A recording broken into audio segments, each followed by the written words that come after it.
И он мне допрашивал, говорил, откуда у тебя пистолет, кто тебе его дал. Я не говорил ему правду, я сказал, что нашел этот пистолет.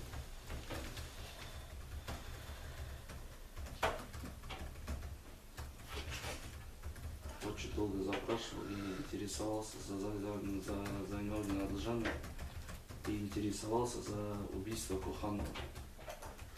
Вел беседу со мной. Самат говорил еще, что Имака, тебе это зачем? Это не твое. Скажи правду. Завиновдина я все равно закрою. Рано или поздно, но до него я доберусь. Если он вверху решил, отдал 150 штук баксов, то это не значит, что я до него не доберусь. Что он решил со своими связями, своими деньгами, 150 штук. За что? За убийство Коханова, что он решил это делать, все не дает. По рукам нам бьют сверху, говорят, что не дают нам это. Я сказал, что я ничего не знаю, никакое убийство. Боялся, что будут последствия со мной плохие.